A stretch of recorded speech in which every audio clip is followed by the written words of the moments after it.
For today's video ay pumunta nga ho kami ng BDO para mag-withdraw. August 29 nga nang ma-monetize ako sa Facebook at eto na nga mga kasityo. Good day mga kasityo, it's me Mami Shai, ang batang Bicolana pero may pusong Batanggenya at may poging asawa.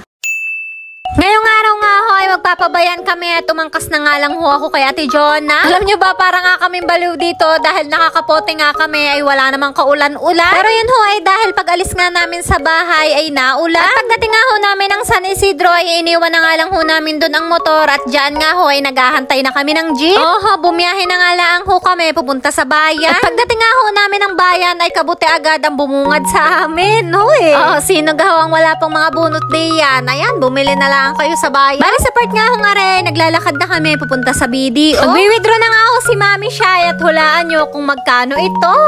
Kaya naman na ginawa pang manghuhula ang mga kasitsaw. At yan na nga ho, kasalukuyan na nga ho akong nagwi-withdraw at kita nyo naman, dikit na dikit ako ay baka makita nyo ang aking pin. At yan na nga ho, hawak ko na ang pera na nagkakahalaga ng toot. Abang na abang, gustong malaman kung magkano ang sinahod ni Mami Shai. Alay, mamaya ko na ho sasabihin. Sa ngayon ho, samahan muna natin ang Ate Jonah at namimili ho din sa Ideal.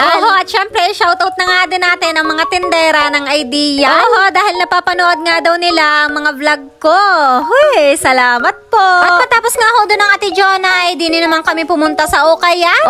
Syempre, pag hindi nga namin kasama ang mga asa-asawa, ay talaga namang makakadaan kami dito sa Ukayan. Dahil syempre ho, kapag ka mag-uukay ka, mahabang oras talagang ilalaan mo dito sa pagpili. Kapag kasama mo ang iyong asawang maikli ang pasensya, talaga namang mainipin ay hindi ka nga pwedeng pumunta dito. At matapos nga ho ang isang araw namin pagpili, ayan nga at nagbabayad na kami din kay Kuya. At dahil nga Batanggenya tayo, ay hindi tayo aalis dito hanggat hindi nakakatawad.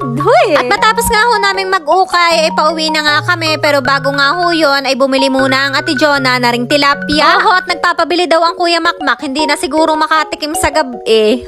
At dini naman nga ho, ayan at tumigil nga ho muna kami sa Santo Niño para magasolina. At bago nga ho matapos ang vlog na to, ay may gusto lang akong aminin sa inyo na hindi ko naman talaga sahod yung winidro ko at yun ho ay bayad talaga sa atin. Dahil kapag nagluluwas ho si na Daddy J, yung ibang customer ay walang cash, kaya naman sa Gcash ko na nga lang ho isinesend. Ay kanina ho sa Palawan sana namin withdrawin, kaya nga lang ho naalala namin na pwede palang bank transfer. Kaya naman itin-transfer na nga ho namin sa BDO at dito na nga lang kami nag-withdraw. Kaya naman pasensya na ho sa inyong lahat na naprank ko.